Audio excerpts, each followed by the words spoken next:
Thank you so much for joining us today. Mark Leslie joins us. He is fresh from the Today Show on Columbus Day, and Mark is an author and stage manager. His book, which is taken off, is called Beyond the Pasta: Recipes, Language, and Life with an Italian Family. It is published by Gemelli Press. Congratulations, you have a hit. Grazie, grazie. Ciao, come stai? How are you today? Welcome back from the Today Show. How was it? Thanks. It was wonderful. Everybody there was really incredible, from the crew to the staff to Kathy Lee and Hoda. Everyone was really fun. You looked like you were having a great time. They looked like they were having a great time. And what were you cooking? I was making a minestrone alla genovese, which means it's a minestrone, a soup, in the style of Genoa, which is where Columbus is from. And so that really means pesto. Anything with genovese in the style of Genoa means pesto. That's where pesto originated, up there in northern Italy. Mark, let's catch everyone up to date. You have some new listeners who are not familiar with your journey to Italian cooking. I really got hooked on Italian cooking when I was in Italy in 2001. I was there on 9/11, and the Italian people were incredible. And that experience really propelled me into going back in 2005 to be part of the kind of trying to re-experience the culture from the inside out. So I actually went and lived with a family, an Italian family, took cooking lessons from the grandmother, language lessons from her daughter, and lived with them for a month. And that experience led me into writing a book about my travels and sharing that idea of family and food back here with everyone in America. And of course, that's the reason behind the title, Beyond the Pasta. That's right. It's not just, Italian food is not just about pasta. I mean, that's the thing they're famous for, but it's more than that. It's really, food is about the experience you have while you're eating it. It's more than just what's on your plate. It's actually the stories you tell and the laughter and sadness and tears that happen as a group collectively around the table. You became part of the family over these years. Sì, sì, è vero. It's true. And you still go back? Yes, I go back every year. I try to go back every year. I was just back in January, which seems like a long time ago. I usually go in the fall, but I went back in January, and it was an incredible experience to be back with them after the release of the book from last September. And we had a big, I was there over New Year's Eve, and it was a big celebration. We had a great time. How did the Italian grandmother like the book? She can't read the book because she doesn't speak any English, but her daughter has translated it, and she loves it. She did correct me that in saying that I did not tell anyone her name. I only know her as Nonna, Grandma. And so I told her, I said, well, I don't know your name. And so she said, you know, it's Angela Maria Bonomi Stephanie. So that is Nonna's name. I hope Nonna will listen to this and hear that I've actually said her name. Besides your success being on the Today Show, you have also gotten onto the Paula Deen website with a fresh look at pumpkin. That's right. They asked me to write an article about pumpkins from the actual article is called A New Perspective on Pumpkin. And so it really talks about how the Italians treat pumpkin as a savory thing, where in America we tend to think of it as a sweet thing. So I have 3 recipes that are featured there, plus an article that I wrote for them. And if you Google Mark Leslie and Paula Deen, it pops right up, and I'm on her website. Also did a spicy pumpkin seed recipe. You know, you have to do something with the inside of a pumpkin as well. So, since it's Halloween and Pumpkin Month, give us some tips about pumpkins. Well, you really don't want to cook with a big jack-o'-lantern pumpkin. You want to cook with a small pumpkin. Usually they're called pie pumpkins. They're about 2 to 3 pounds, and you want to treat it just like you would a squash. You can slice it up and bake it with a little, olive oil and Parmesan cheese. That recipe's on the site that I gave Paula Deen. Or you can, peel the outside of it and put it in soup. There's a minestrone with pumpkin and fall vegetables that is on the site, which I really love, actually. It's pretty wonderful. So it's a new way of thinking. I like to think that in the South, if you were to replace sweet potato recipes with pumpkin, you in a way get the same result. Not quite as sweet as a sweet potato, but it's that same idea. And pumpkin is very good for you, isn't it? Pumpkin is great for you. I think that's why I think people should think of it more of as a savory item, that you can actually eat it for dinner as opposed to thinking of it in a muffin or a cake or a pie and all those kind of what we think is fattening things. You can actually use it as a fresh vegetable in a medley of vegetables, so it's good. Mark, what is your soapbox issue? My big thing is bring your family to the table and change a life one meal at a time. For me, it's about cooking. It's actually the experience that you and I would share standing in the kitchen. I tell people, you know, if I lived with you and every day you came down for breakfast and I made you a piece of toast, something completely unglamorous, butter, maybe cut it on angle to make it fancy. But if I did that every day for 6 months, whether you asked for it or not, you know, good morning, Carolyn, here's your toast. Good morning, Carolyn, here's your toast. At 6 months and day one, if you came downstairs and that toast wasn't there, you would probably think, is Mark mad at me? What's so special about that toast? Nothing. But what's really special about that toast is that I took time to make something for you. So that's what food is. Food is more than what's on the plate. It's the experience we share together. And I think that's so important. I mean, there's lots of times in our lives where we have special memories of an event, and 9 times out of 10, it started with food, but it really ends up about what happened while we were eating that food, whether it's a celebration or, you know, someone has passed away and you're remembering that person while you're eating. Food is a gateway into the soul. There's something sacred about food. At least I think so. Is this what you learned from the Italian family? Definitely. I grew up eating my great-grandmother's cooking in Ohio when we would go on vacation, and she made our special things. So, of course, for me, food and love is really connected.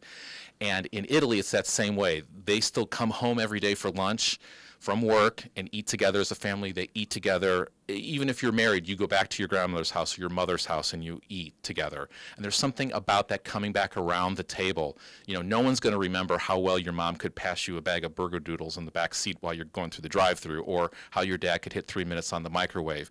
But I bet you remember somebody who made cookies for you, or somebody who made your favorite, you know, pork ribs, or whatever food it is. It doesn't have to be extravagant, but you're going to remember that because someone took time to say, I'm thinking of you, I like you.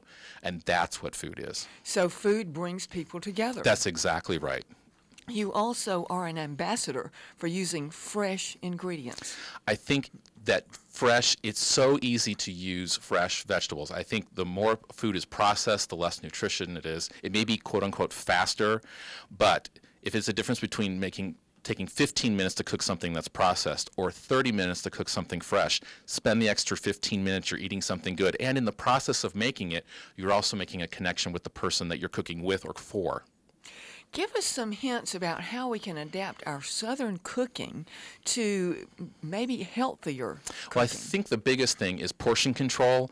I think lots of times in Italian culture and European culture, there is no sense of all-you-can-eat buffets, the doggy bag you take home from a restaurant. In America, if you sit down at a restaurant, 9 times out of 10 people will say, oh, they give you so much food for the money. Well, maybe I don't want all that food for the money. Maybe I'd like a smaller portion, a little less, expensive, and then I'm eating a higher quality food. In America, it tends to be food quantity over food quality, and I think if we were all thinking more about fresh vegetables, where our food came from, that we prepared them, for me, the Italian philosophy is food from the ground to the table in the fewest steps possible. That's food, that's nutrition. And it translates to health. That's exactly right. If you're eating less, you walk a little more, Italians don't all walk around all ripped. It's not like they're an incredibly buff country, but they are slimmer than we are in general. I mean, I go to Italy, I eat everything in sight, and I come back and I'm 10 pounds lighter. So there's something about that I think we're kind of missing here. And it's portion control. We're a rich country, so we put a little cheese is good, a lot of cheese must be better. Well, maybe it's not. I mean, I'm from Wisconsin or northern Illinois, almost Wisconsin, and I love cheese, but it's moderation. It's everything in moderation, and we kind of push the extremes of that because we're a rich country.